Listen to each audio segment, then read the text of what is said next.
So what we did was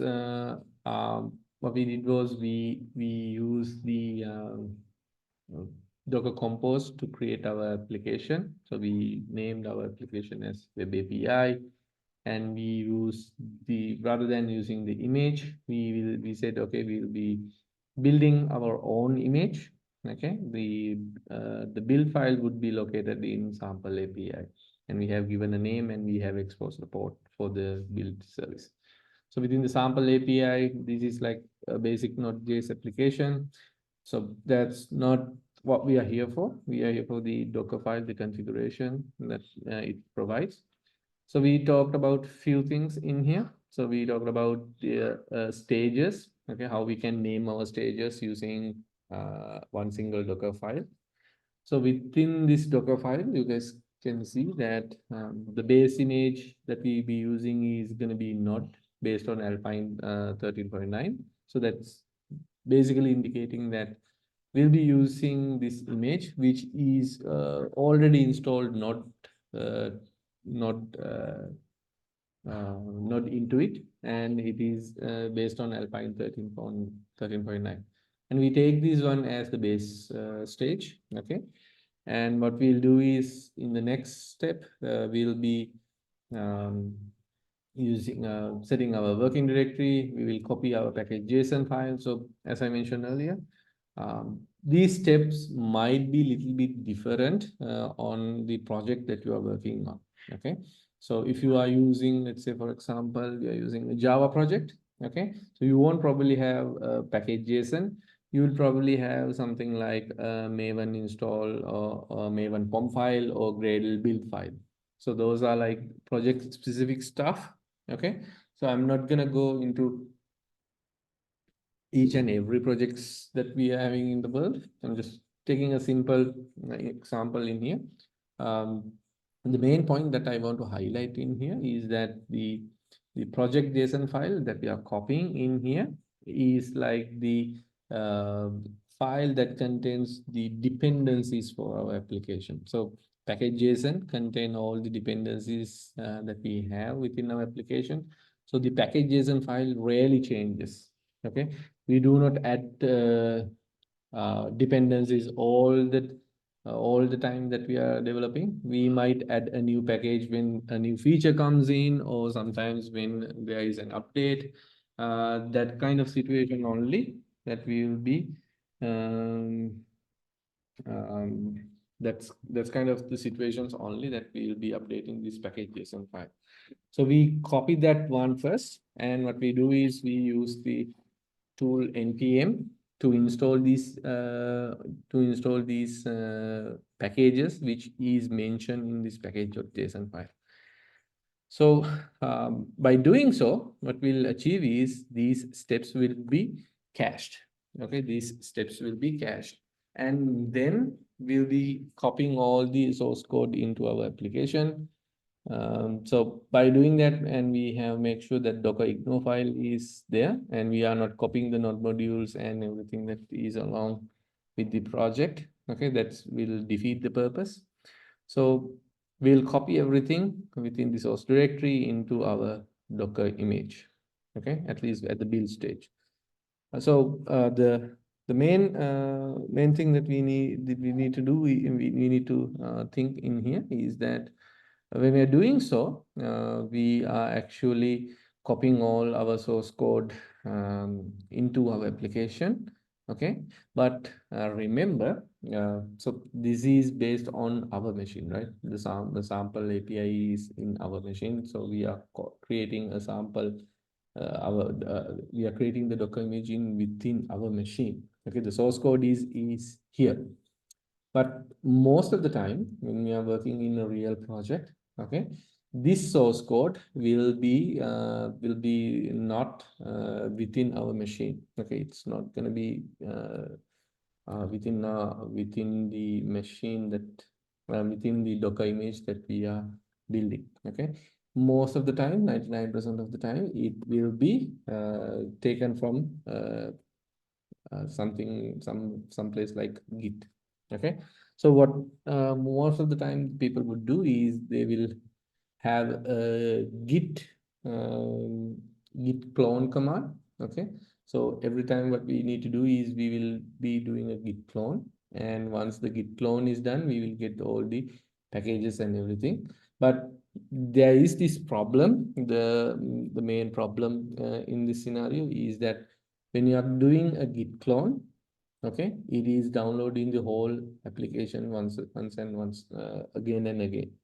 So that is gonna be what we call the steps that we are taking. It's gonna take a little bit of time to do the jobs. Okay, so that is not ideal. Okay, so we have to come up with some other way that, like, for instance, if you can copy the package JSON, if you can just only take the package JSON from our Git repository and run npm install, then for the next command, we'll copy the source code afterwards. Okay, so first time we will copy the package JSON, second time we will copy the we will run the npm install, third time we will be getting all the source code into our file. So that's kind of approach would be ideal. But in this case, we are simply having all those things in our same application, or you can even build this one in outside. That is also possible. Okay. Right now we are doing this task within the application that we have. So next thing that we have done is we taken the base image, and we on top of that we ran our tests. Okay, we ran our all the test cases that we have. So one thing that we have done is we use the base image, because base image contains all the source code of the application, so that it won't be affected. And we take the test stage. We have named this as a test stage. Then from the test stage, based on the test stage, we use the build command, and then we ran the build command. So earlier I did a mistake by referring the base image in here. That is not how it's going to work. So we have to mention the test stage. The test stage will be the base for the build stage, and the test stage is based on the base stage. So you guys see the dependency in here.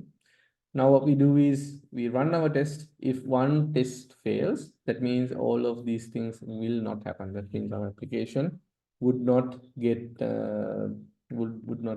deployed, or uh, would not get deployed anywhere else.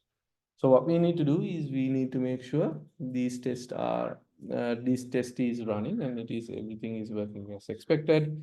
And from the build stage, we'll be building everything as expected. So next we build our application. Okay, so as of the build stage, what will happen is we have a lot of junk code within our application. The junk codes include the source codes and all those things. So in order to get rid of those things, what we'll do is we will take the final build code. Okay, this is going to be the final build image which we'll be using. So all these things will be discarded, and at the final level, the image that we are going to building is going to copy files that we have created within the stages of this application. So the applications will be created in this, because we have used the working directory as here in the base stage. So these things haven't changed so far. So the working directory for test stage and the build stage are going to be the same. So we have the distribution. We have copied it into the current directory, which is app in this scenario. And we will also copy the node modules that we have within the build directory. So these two are needed in order to run our application. That's why we have copied. But depending on the framework, depending on the language, or whatever the application that we're using, these files might be different. So we need to cater those things in a different way. That means if it is Java, probably there is a Java Maven project. You have a target directory, and target have the wanted file over there. So that's kind of things will be there. But in this scenario, what we will do is we will just simply have this directory and the node module, And in order to run the application, we'll just say node, since this is a node-based application, node-based application, and the base image is supporting node. I would just say node and the this and the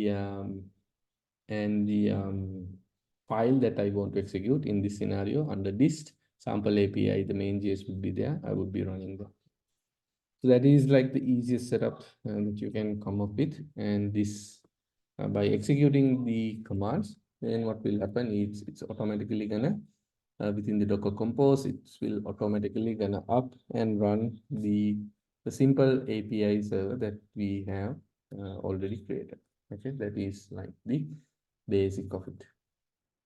Okay. Next thing that we will do within this application is try to connect. Um, um, of course, the connection that we are doing in this scenario, we can see we have PostgreSQL to view Postgres data. We have pgadmin, and what we can do is we can look into the application. We can see these things in our sample API in here. So we can either do those things. Okay, we can do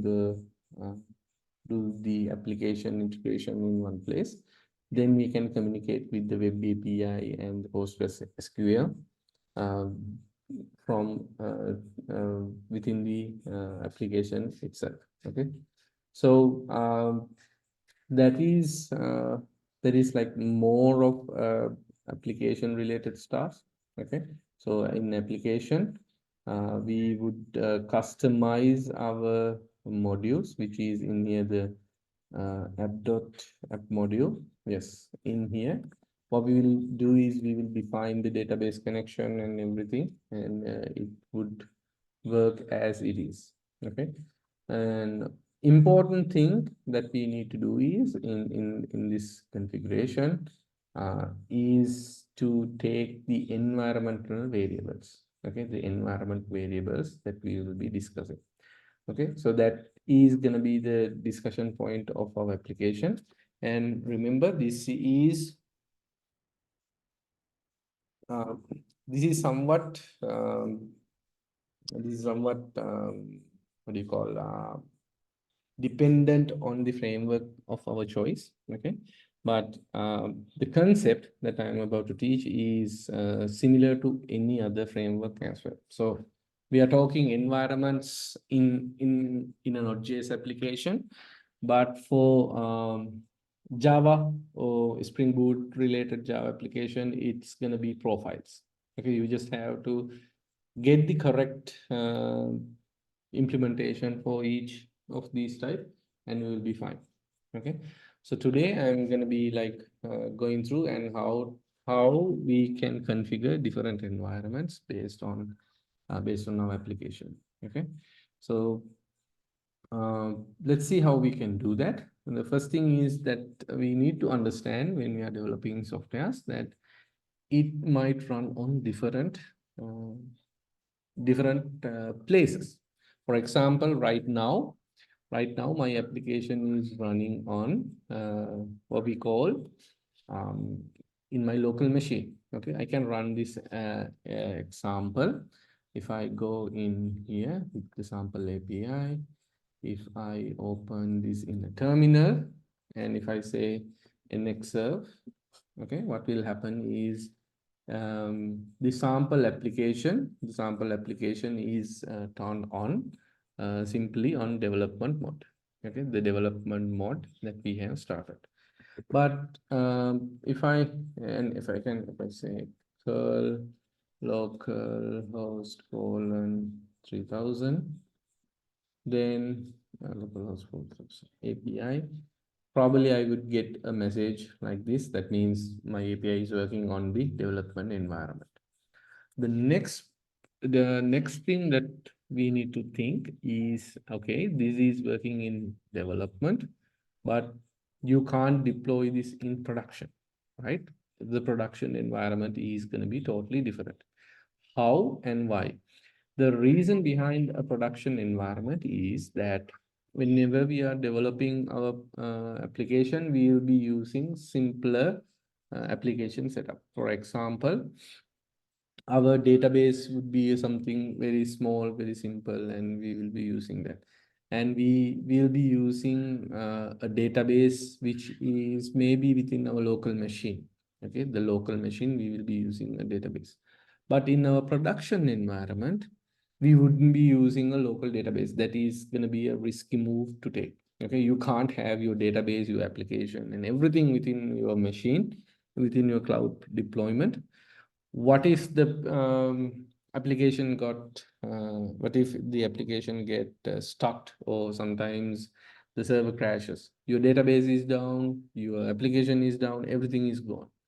Okay, so most of the time we do not have the application and the database within the same machine. Okay, that is too risky. If I Docker compose up something like this, something like that you see it in here, what will happen is our web API, our Postgres, as well as our pgadmin will start. Okay, it will start, but the problem is, for some reason our server gets stuck, the Docker compose file gets damaged or something like that, our database is lost, our application we can recover from the source code or something like that, but our database would be fully affected if you don't have a database backup, those kind of things. So it is ideal, most of the time it is recommended that for development time, yes, we would be using a local database such as this. When we are using Postgres, we can spin up a Postgres instance like this, and it will work. It will work as expected. But for a production, the Postgres or the SQL database that we'll be using, it is highly recommended to have it in another machine or another service providers. So there are so in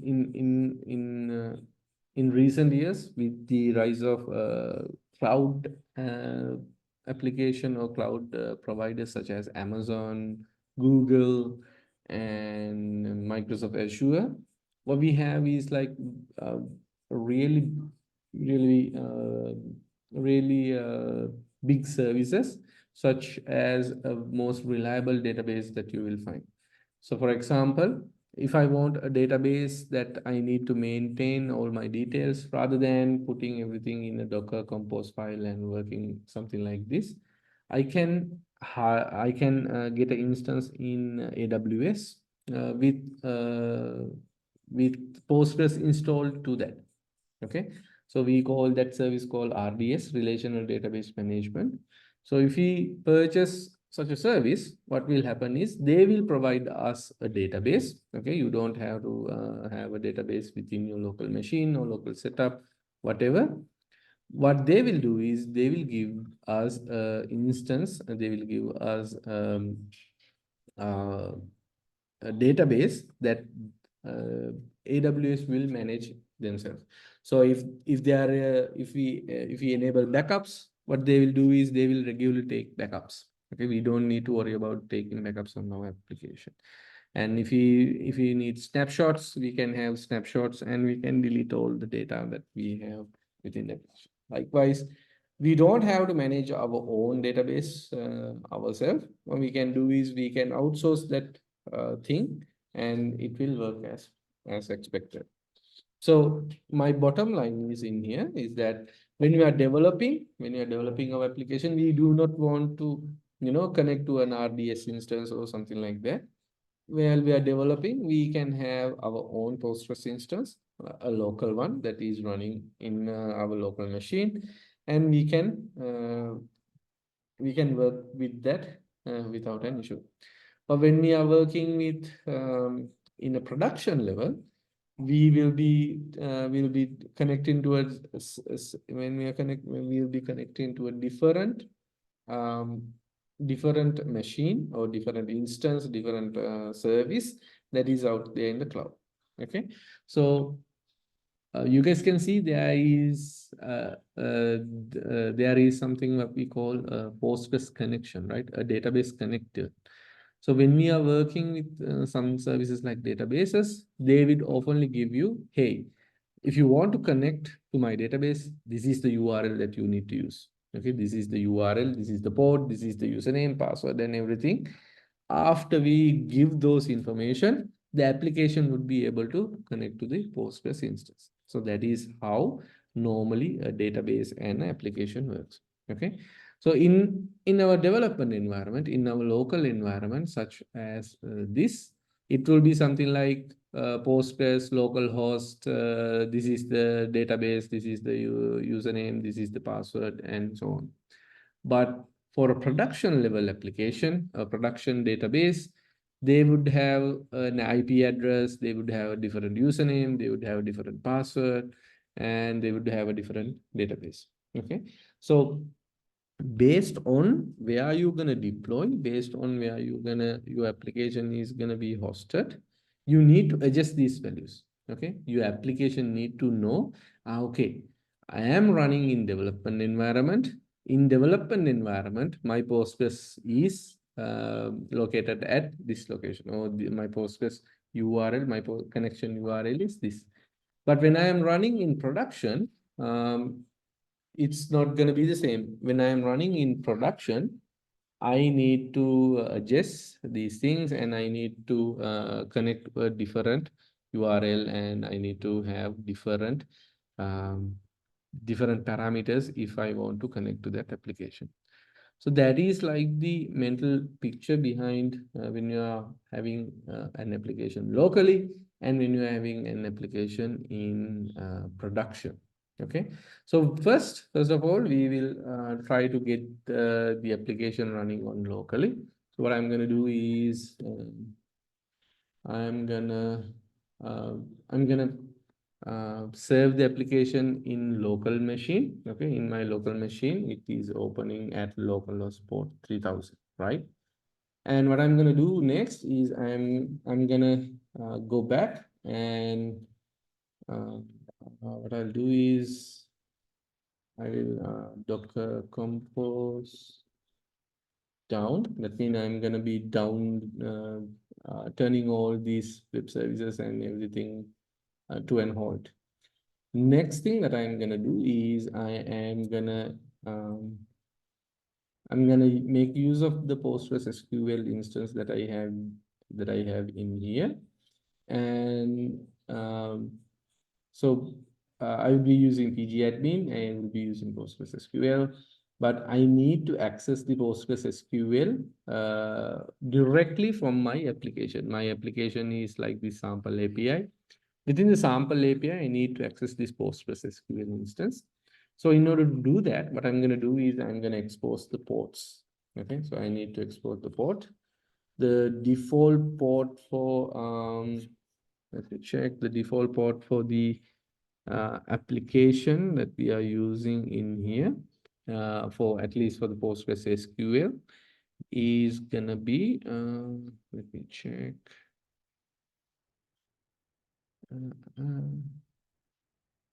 It's 5 something. Let me be sure. It is port 5432. Okay. So that means when I Docker Compose up, I will have a Postgres instance which is running in my local machine, and the port that I will be connecting is this. My username, password, and everything would be something like this. Okay, so this is the connection that I am trying to do within my local development. So what I'm going to do is I'm going to Docker Compose up. I'm not going to do it in here, but I will do it in another terminal. But simply, I'm just saying Docker Compose up. So it will create the Postgres instance and the pgadmin, then I can access that. Okay. Right. So for me, my Postgres in the Docker Compose app is running. That means I'm able to communicate the Postgres SQL that I have spin up in my machine under the port 5432. Okay. So next thing that I need to do is my application is running in here. I need to make a simple adjustment in here. Okay, my simple adjustment would be connecting to the database itself. So I'm gonna uh, terminate this application. I'm gonna simply run it in another terminal, so it will be easy. The command would be same in Excel. cd sample API in Excel. So basically my application is running on the background, just you guys don't see it. Okay. The Docker service is up, the application is running. So next thing that I need to do is I need to make a database connection. Okay. So depending on your frameworks, depending on your application, it will be a little bit different. Okay. But for Nest.js Blaze application or Node.js application in this matter, um, we would uh, we would be like having a URL for this. Let me check the dependencies for that. Let's just Postgres. Okay, so in order to have a Postgres connection, and my database is going to be Postgres, so I'll be using something called type ORM. And what I need to do is within my terminal, I need to install these packages. So these are like ORM package and database package that we are going to be using. So since I am going to be using Postgres, I'll be using a connection a package called PG, which will give me the access to Postgres connectivity. Okay, so don't worry if you don't understand. This is like how Node.js gonna connect Postgres to our application. This is not something that within our software configuration management, but for demonstration purpose, I need to set up a real application in this scenario. That's why I'm using this. And next thing that we need to do in this scenario is that I need to make sure that my application is correctly configured to connect to this Postgres instance. So in order to do that, I have to configure something like this. Okay, so let me explain a little bit from this. So what I need, what I'm going to do is I'm going to use a tool called TypeORM, which is an ORM tool. Basically, what it's saying is it's going to map. It will make a connection between my database and my JavaScript classes or TypeScript classes in this scenario, and it will work. That's like what ORM is doing. It's like a little bit out of the context of here, but the point that I want to make here is this is the configuration that I need to make in order to connect to my database. So these are like a little bit different. So in my local machine, I know I'm not running. I need to run a different database. Okay, so there are like different databases supported. In this scenario, I'll be using Postgres. Okay, since I am using Postgres, I'll be having the type called Postgres. And the host is localhost because it is in my local machine. And the port for default to 5432, right? This is the default port for my Postgres instance. And if you guys can remember, within the Docker Compose file, I have given a database name, appdb, and in here it is asking for the database. I will give you the appdb, and the username that I need to connect, it is going to be PG user. The password that I'm going to be using, it is going to be PG user password. Okay, so basically what I'm trying to do is I'm trying to configure my application, which will allow me to connect to the database. Okay, so what I'm going to do right now, I am going to disconnect from my, I'll run this application. Okay, so I have the terminal, cd sample API here.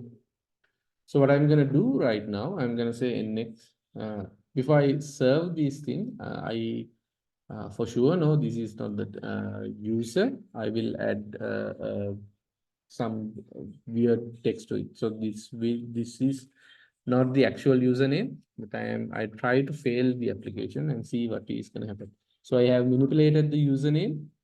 While manipulating, what will happen is it will not work at least. So I'm gonna next serve the command so that serve. So while I'm trying to serve my application, you guys can see that unable to connect to the database, it is retrying. That means I could not get a connection to my machine or to my database at least, because I have intentionally put the wrong username, so I won't be able to connect to it. Okay. So what I'm gonna do is I'm gonna create the correct ones in here. So I'll be using the real username and the password. And okay. Now, if I try to serve, if everything is in order, you guys can see that application has started. That means I have no issues. So my configuration in order to work with the database is working as expected. Okay. So this is fine. Okay. This is working as intended within my local machine. Now the problem is what should happen when say for instance this is perfectly working for my local setup, but ideally no, but ideally you guys know that we can't have these information in my production environment. Host is going to change, username is going to change. Of course, this is like a very weak password, the password is going to change, and the database, of course, those things going to be changing. Okay, the configuration that we see in here is going to totally change based on our production environment. Okay, the production environment won't have these things uh, at all. Okay, those things will be completely different. So we need to configure this application to run on different environment. So by default, in our application, we run this in a development environment. We call this is the development environment, at least within the Node applications. Some frameworks, they have like default environment, some call this dev environment. Okay, based on your framework, you might have a different naming for that, but ideally the concept that we are trying to saying is this is working with my local setup. So I need to move to a different setup. If I'm running this in a production, I need to change these things. So how I am gonna do those things? How I am gonna change these variables in order to run these things? Okay. So there are a few things that we can do. So most common and most secure way of doing this is externalizing this configuration. So you don't hard code these values in here, you know, these values you do not hard code within your application. What we will do is we will provide this configuration externally. Okay. Externally, I will provide the host name. Externally, I would provide the um, username and password. So by providing these things externally, so you guys can see when I'm running, okay, when I'm running, I use the command called nxserve. Okay, so nxserve is the command that I use for running this application. So in Docker compose file, in order to run, I use something like npm run, right? Sorry, in Docker file. So I use the command node and the file that I'm interested in. Okay. So I can do the same thing in here. Okay. What the only difference is when I am running this application, when I'm running this commands, I am externally giving these configuration. I'm externally providing these at least these changing things. Like, for example, it's highly unlikely you would change the Postgres to a SQL. When you are developing locally, you will be developing on Postgres. When you are developing this in when you're productioning it, you will be putting into MySQL. This is highly unlikely thing to do because it's going to break the system in so many ways. But you can actually do that, but I haven't seen such a system that in production you have different database and development you have different database. But the host, it might change. If the local host is correct for my local machine, but for the production environment, I can't expect this to have local host. Okay. So what I am going to do in here is that I'm going to show you a trick that how we can make this work. Okay. So as you guys can remember, we have these things called environments. Okay, these environments. So what basically it is doing is it is giving these environment variables for our application in order to run. This Postgres user, the PG admin, all these things are like environment variables that is provided in order to run. So when I am running the web API, I can give an environment variable to take the database host. This one for change. So if you guys can remember, when we are working with the Postgres application, if I want to communicate with within the application, okay, you can't call localhost, right? If you don't remember the Docker network setup that we have, within a Docker Compose network or within the Docker network, these are running in a private network. In this scenario, the network is test SCM network. So if the web API service within the Docker Compose want to communicate with PostgreSQL that we are having here, it can't connect or it can't directly say localhost. They are not within the localhost, but within a virtual network of this. So in order to communicate, we can't use localhost, but we can use the service name. Okay. So in development environment, the localhost would work fine, but in Docker environment, we should use the PostgreSQL. So that is like the way that we need to do. So let's see how we can externalize this configuration for the application. Okay. So first thing that we need to do is have this variable, which is hard coded in our source code to externalize, to have it in an externalized way. So how are we going to do that? Let me get a chance. Yes.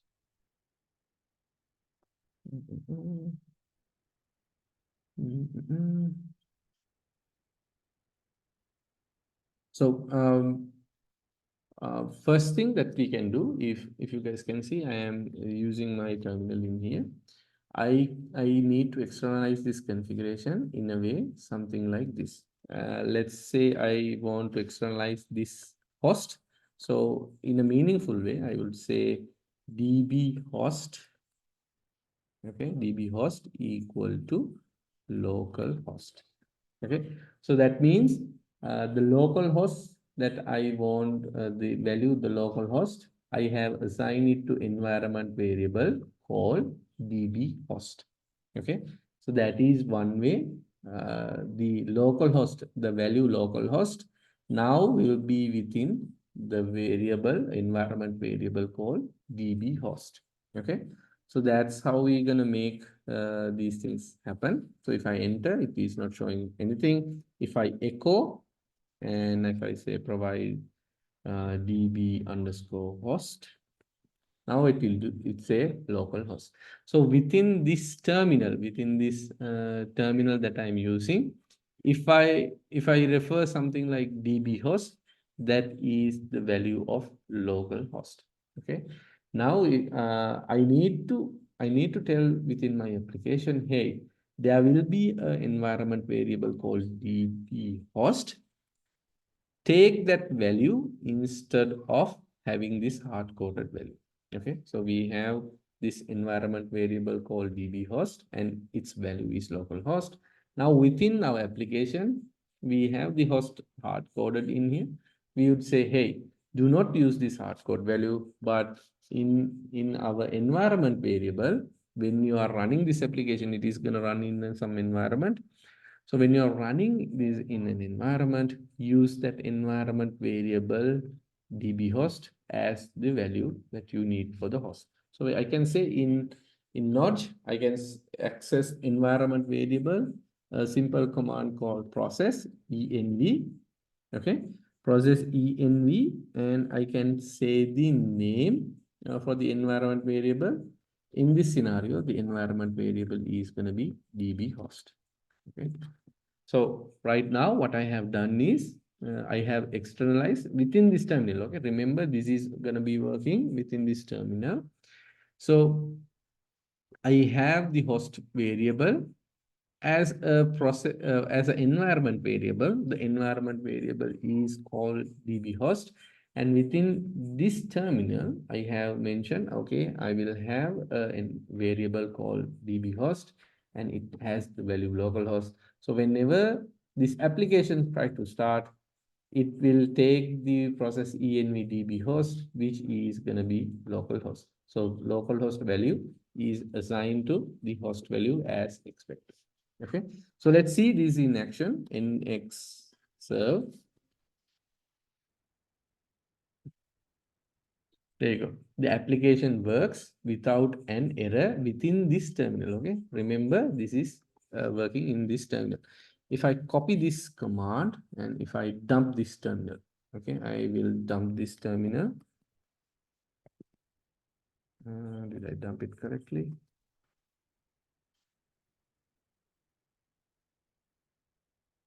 Okay. If I say in Xserve in here, oops, let me echo the host.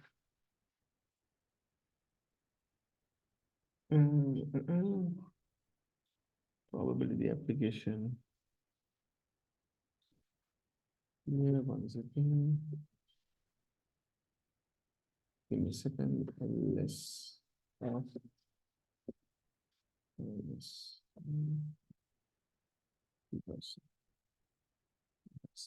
Process now.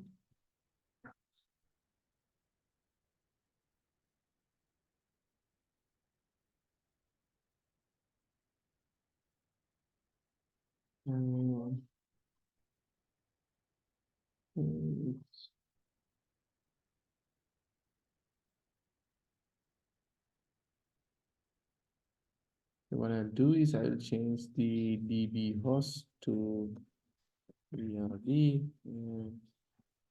Try to mix it. Still works. Oh, that's hard. Mix. Yeah. Okay.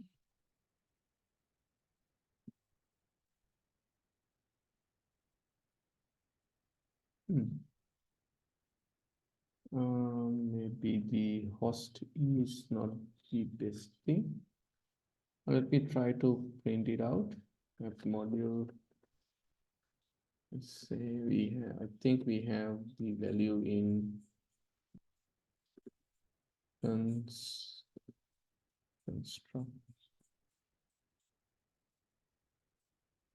Let's see, I think the value is here still, that's why.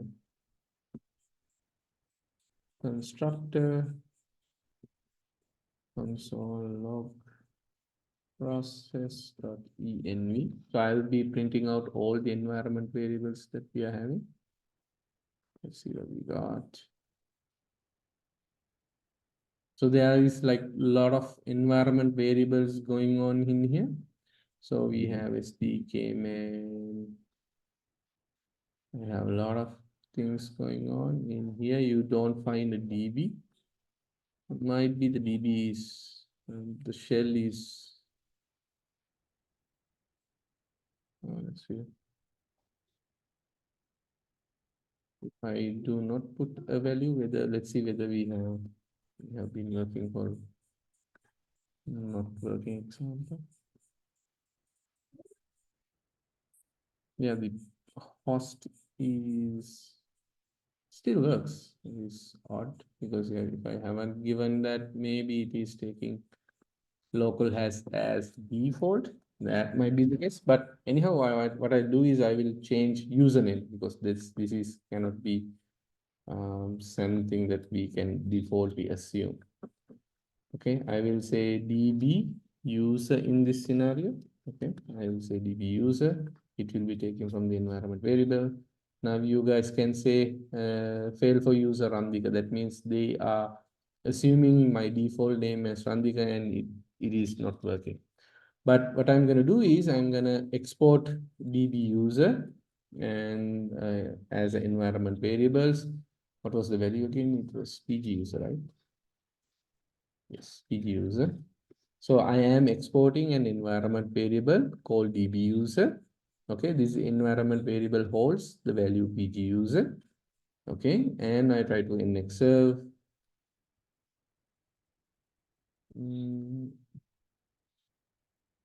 It is failing again. Okay, probably I know this is happening. Yeah. So in order to run this in Excel, I need to have the same command db user equal pg user in Excel. Okay, there you go. So what I did was wrong is that um, the wrong thing that I did was by default it is taking the user if I haven't provided anything. But if I look at the latest, yeah, there you go. So in here we have the DB user as an environment variable. That means it is working, but in order to run the application, I need to specify the variables within the same line. I did earlier, what I did was I have a command line executing the environment variable setup first and in Excel, it won't work. What we need to do is we need to serve the application with the environment variables within the same line. Okay, so I'm setting a variable called DB user and the it is assigning to the value PG user, and I'm going to say nx serve. So while I am doing the nx serve, what will happen in here?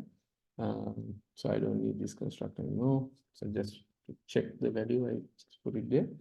So the username that is assuming is gonna be process environment DB user. When we are starting the application, we are giving that DB user environment variable. So it is assigning to in here. So the configuration has been externalized.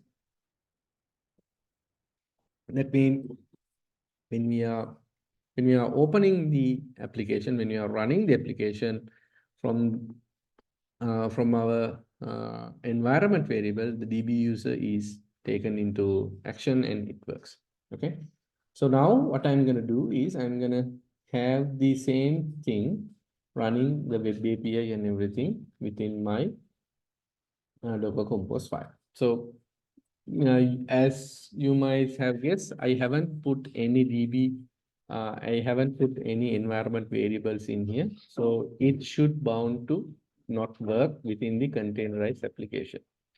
Okay. So what I'm going to do right now, let me check whether I have Docker Compose running. I think I have. We'll just stop it. And within this application, that's okay. I'll change the language.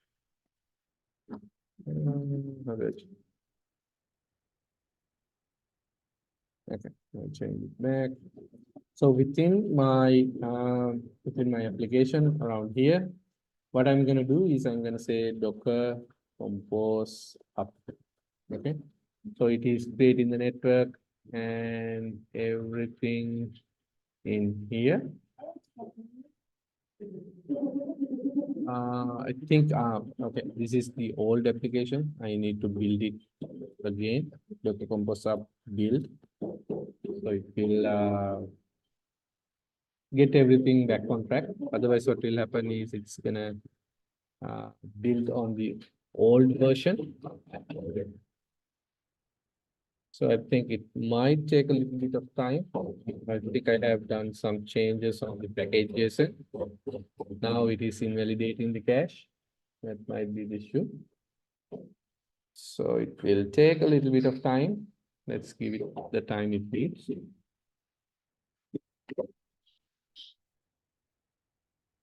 This is running. We will go to the next section while this is running. We'll see what we can do. So you guys can see that in local environment, local machine, I have passed my environment variables using this process.env and db user. So this is the most common way of having configuration externalized, but there are like certain times, certain application we have file based ones. Okay, that is also acceptable. Okay, but the main problem with file based is that you are exposing those values within the application itself. Say, for example, if I need the database username, I can have two different files. Probably you would see something like in Node.js env. Okay, so something like this, and you will find two different files. One will be like development.env, and you would see something like production.env. So this is also one way of making configurations. So for development environment, you can have all these environment variables like db user